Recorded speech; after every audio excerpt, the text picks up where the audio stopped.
احد اور سمد یہ سب اللہ کے نام ہیں, یہ اللہ کی صفتیں ہیں. اللہ کی بہت سی ایسی آیتیں گزری ہے جس میں ہم دیکھتے ہیں کہ اللہ جب بھی کوئی حکم دیتا ہے, جیسے کہ نماز قائم کرو اور توبہ کرو, جیسے ہم جب اللہ کوئی حکم دیتا ہے ہم پر, تب اللہ سبحانہ و تعالیٰ ساتھ ہی اس کی ایک صفت بیان کرتا ہے. جیسے اللہ فرماتا ہے تمہارا رب بہت غفور الرحیم ہے. ہم نے ایسے بہت سی آیتوں کی آخر میں دیکھا ہے اللہ تو ہے ہی بخشنے والا. جب اللہ کہتا ہے توبہ کرو تو ساتھ ہی اللہ کہہ دیتا ہے کہ اللہ تو ہے ہی بخشنے والا, اللہ سب جاننے والا ہے, قادر ہے, اللہ رحمان اور رحیم ہے. اس طرح کی کئی ایسی آیتیں گزری ہے جس سے ہمیں یہ پتا چلتا ہے کہ اللہ کی صفت کیا ہے. تو اللہ خود اپنا تعارف کروا رہا ہے, اپنے بارے میں ہمیں بتا رہا ہے, جس سے ہمیں اس پر ایمان لانا اور عبادت کرنا آسان ہو. جب اللہ کہتا ہے توبہ کرو اور ساتھ ہی اللہ کہتا ہے کہ میں غفور الرحیم ہوں, تو ہمارے لیے توبہ کرنا آسان ہو جاتا ہے, کیونکہ ہم پہچان لیتے ہیں کہ یہی ہے جو توبہ قبول کر سکتا ہے, یہی ہے جو معاف کر سکتا ہے. جب اللہ کہتا ہے میں قادر ہوں, تو ہمیں یقین ہو جاتا ہے کہ یہی ہے جس سے ہر چیز بن سکتی ہے. جب اللہ کہتا ہے میں ہی دعائیں قبول کرنے والا ہوں, تو ہمارے اندر یہ ایمان یہ پیدا ہوتا ہے اللہ کی طرف سے کہ ہم اسی سے مانگیں. ویسے ہی جب اللہ دوسری آیتیں جس میں ہمارا تقوی بڑھتا ہے, اللہ کے لیے خوف طاری ہوتا ہے, یہ ساری اللہ کی صفتوں سے ہمارے اندر آتا ہے. اب دیکھیں کہ یوں ہی کسی کی عبادت نہیں کی جا سکتی جیسے کہ اللہ کی جاتی ہے. دنیا میں جتنے بھی معبود ہیں آپ لے لیں جو دوسرے مذہبوں میں ہیں, ان کی خصوصیت اتنی خاص نہیں ہے جیسے کہ اللہ کی ہے. اللہ کی کوئی ایک صفت بھی کسی اور معبود میں موجود نہیں ہے. تو جب تک ہم اللہ کی صفتوں کو جانیں گے نہیں, ہم اس طرح اس کی عبادت نہیں کر سکیں گے جیسے کہ اس کا حق ہے. جب تک آپ جانیں گے نہیں کہ اللہ قادر ہے, تب تک آپ اس پر اس طرح توکل نہیں کر سکیں گے جیسے کہ اس کا حق. جب ہم پہچانیں گے نہیں اللہ کیا ہے, تو آپ اس طرح کی نماز نہیں پڑھ سکیں گے.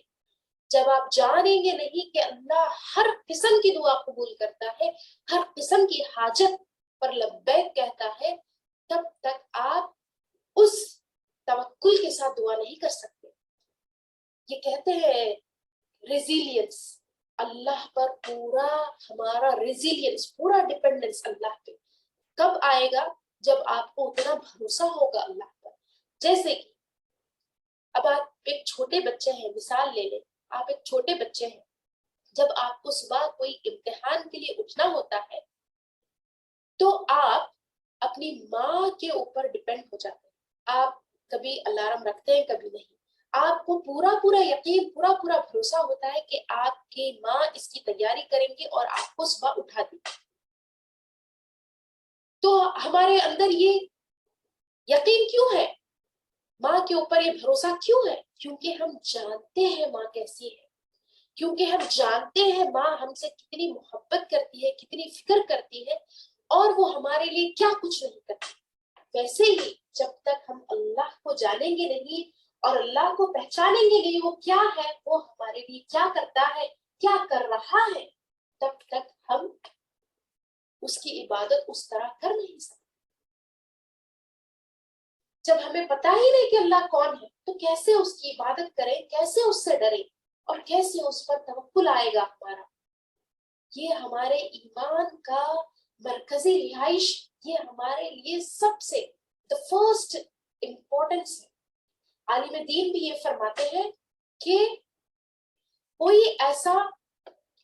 ایسی سائنٹیفک پروف یا کوئی ایسا سائنس نہیں ہے جس کو دیکھ کر آپ کا ایمان اتنا بڑھتا ہے جتنا کہ اللہ کے علم اور اس کی پہچان سے بڑھتا ہے.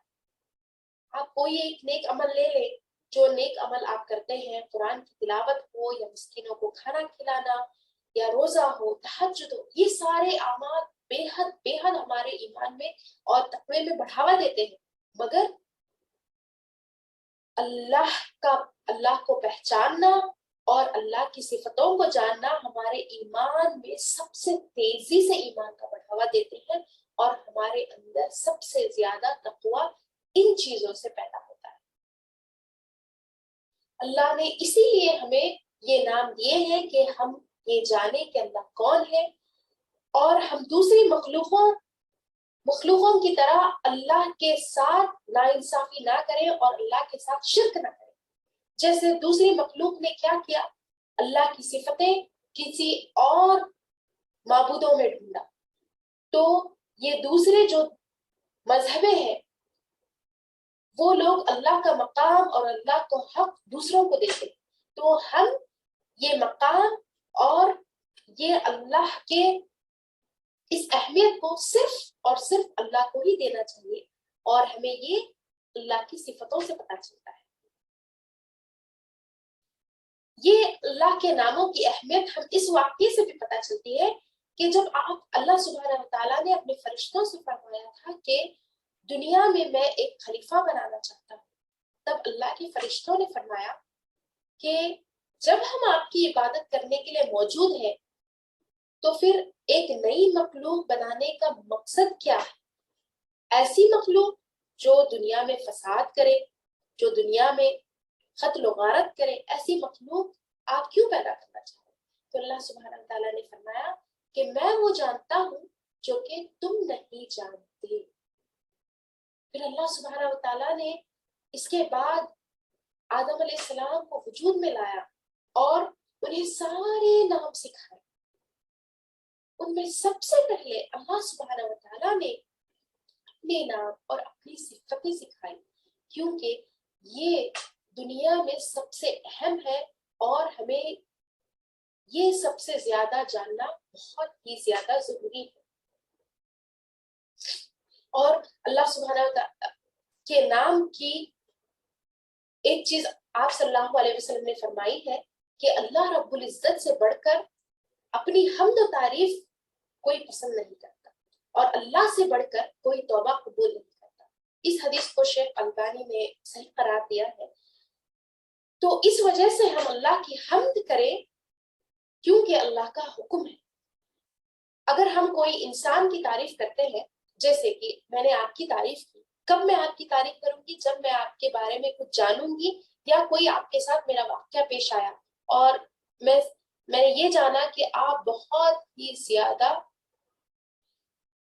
زیادہ کائنڈ ہیں، تو اگر میں آپ کی تعریف کروں گی تو یہ پورا سچ نہیں ہوگا، کیونکہ کوئی انسان ہر مرحلے میں ہمیشہ کائنڈ مرسیفل نہیں ہو سکتا، مگر جب ہم اللہ کی تعریف کریں گے تو وہ پورا حق ہے، اور ایسے کوئی اللہ کی تعریف کے الفاظ ہے ہی نہیں جس سے اللہ کی تعریف کا حق بیان ہو سکے۔ تو اس وجہ سے ہمیں اللہ سبحانہ وتعالیٰ کی تعریف، حمد و ثنا بہت ہی زیادہ کرنی چاہیے۔ تو انشاءاللہ بہنیں، ہم ارادہ کرتے ہیں کہ اس رمضان کے ختم ہونے سے پہلے ہم اللہ کے 99 نام کو یاد رکھیں گے۔ اب دیکھیں 8 روزے تو ہو چکے، باقی ہے 22 روزے، تو اگر ہم روزانہ 5 کر کے بھی اللہ کے نام کو ذہن نشین کرنے کی فکر کریں تو آسانی سے ہم اللہ کے 99 نام یاد کر سکیں گے انشاءاللہ۔ اب اللہ کے ناموں سے واقف ہونے کے بعد میں آپ کی توجہ ایک دوسری چیز پہ لے جانا چاہوں گی، اس آیت کے طرف جس میں اللہ سبحانہ وتعالیٰ نے خود اپنا تعارف کیا۔ اللہ سبحانہ وتعالیٰ نے اپنا تعارف خود فرمایا ہے۔ سورہ الحدید میں اللہ سبحانہ وتعالیٰ آیت 2 میں اللہ سبحانہ وتعالیٰ فرماتا ہے لَهُ مُلْكُ السَّمَاوَاتِ وَالْأَرْضِ یحیی ویمیت وہو علی کل شیء قدیر، جس میں ہے وہو علی کل شیء قدیر کا مطلب اس میں دیکھیں اللہ سبحانہ وتعالیٰ وہ سب کچھ کر سکتا ہے جو وہ چاہتا ہے، وہ قادر ہے۔ دیکھیں اس میں اللہ سبحانہ و تعالیٰ کی ایک صفت آئی ہے جس سے ہمیں اللہ سبحانہ و تعالیٰ کے جو بھی کوالٹیز ہے اس کا پتہ چلتا ہے. اور ویسے ہی اللہ سبحانہ و تعالیٰ نے فرمایا ہے وہی ہے جو زندگی اور موت دیتا ہے اور اسی کی بادشاہت ہے. اسی نے پوری کائنات بنائی, پوری کائنات کی بادشاہت اسی پر ہے, سارے آسمانوں کی بادشاہت اسی پر ہے. تو آپ مجھے ایک چیز کا جواب دیجیے اپنے ذہن سے, جو بھی آپ کے پاس علم ہے اس سے آپ دے سکتے ہیں. آپ کوئی ایک وجہ مجھے بتائیے جس سے, ایک وجہ ایسی بتائیے جس سے یہ سمجھ سکتے ہیں کہ پوری کائنات کا مالک صرف ایک اللہ ہے. کوئی ایک وجہ جس سے آپ یہ کہہ سکتے ہیں کہ پوری کائنات کا مالک صرف ایک ہی خدا ہے, ایک سے بڑھ کے کوئی خدا نہیں. اگر آپ نے تفسیر میں کہیں پڑھا ہے یا پھر آپ نے کوئی ایسا ویڈیو دیکھا ہے تو آپ اس کا جواب دے سکتے ہیں. ایسی کون سی بڑا ریزن ہے جو کہ آپ سمجھتے ہیں کہ اس دنیا کا رب اور خدا ایک ہی ہے؟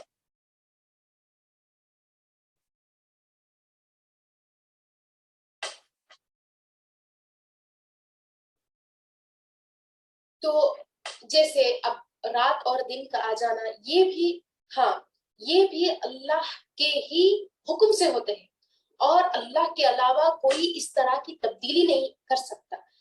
اگر آپ نے تفسیر پڑھی ہے تو ہم نے کئی دفعہ اس میں یہ پڑھا ہے کہ اگر اس کائنات کا کوئی اور مالک ہوتا, کوئی اور ایک مالک ہوتا سوائے اللہ کے, یعنی اللہ کے علاوہ بھی کوئی اور ایک مالک ہوتا, تو ان دونوں میں مقابلہ ہوتا اور اس مقابلے میں فیصلے لینے میں بہت مشکلات پیدا ہوتی اور دنیا تباہ و برباد ہو جاتی. جیسے کہ آج ہم سیاست میں دیکھتے ہیں کیا معاملہ ہوتا ہے کہ ہر لیڈر اپنے حساب سے فیصلہ کرنا, اپنے حساب سے اس سیاست, اس گورنمنٹ کو چلانا چاہتا ہے. ویسے ہی اگر اللہ کے علاوہ کوئی اور ہوتا اس دنیا میں کوئی اور رب ہوتا تو اس دنیا کو تباہ و برباد کر چکا ہوتا. یہ اپنے لیے بہت بڑی دلیل ہے کہ اس کائنات کا صرف واحد واحد واحد اللہ ایک ہی ہے. تو اب ہم دیکھتے ہیں کہ اللہ کی کائنات کیسی ہے, اللہ سبحانہ و تعالیٰ کی کائنات کیسی ہے. اللہ سبحانہ و تعالیٰ کی کائنات, پہلے ہم لیتے ہیں اس دنیا کو کہ اتنی بڑی اللہ کی دنیا ہے, سبحان اللہ, اتنی بڑی اللہ کی دنیا ہے کہ اس میں فی الوقت 6 بلین سے زیادہ لوگ ہیں اور یہ سارے لوگوں کی ہر خبر اللہ کو ہے. کتنی بڑی دنیا ہے. ہماری آنکھ ایسے ہے کہ ایک ساتھ ہم دنیا کو دیکھ بھی نہیں سکتے. اگر کوئی ہم اونچی عمارت پہ چلے جائیں یا پھر کوئی پہاڑ پر ٹھہر کر دیکھ لیں, ہماری آنکھ اور ہماری بینائی اتنی محدود ہے کہ ہم سب چیز کو کور نہیں کر سکتے. پر اللہ کی دنیا اتنی بڑی ہے کہ اللہ کی دنیا میں اتنے بلین لوگوں کے لیے جگہ ہے. اب یہ دنیا, یہ جو زمین ہے ہماری, اس کا مقابلہ ہم کرتے ہیں اللہ کے دوسرے مخلوق سے, دوسری چیزوں سے جو اللہ نے پیدا کی. جیسے کہ لے لیجئے یہ ستارہ, سورج بھی ایک بہت بڑا ستارہ ہے. سب کو پتا ہے کہ یہ بہت بڑا ستارہ ہے. تو اگر ہم سورج کو لیں گے تو سورج کے اندر یہ جو بڑی سی زمین ہے, اس زمین کے 1.3 ملینز ہم سورج کے اندر رکھ سکتے ہیں. ملینز,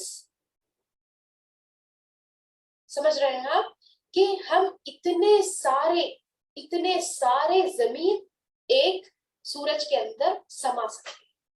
اتنا بڑا اللہ کا یہ ستارہ سورج ہے. ویسے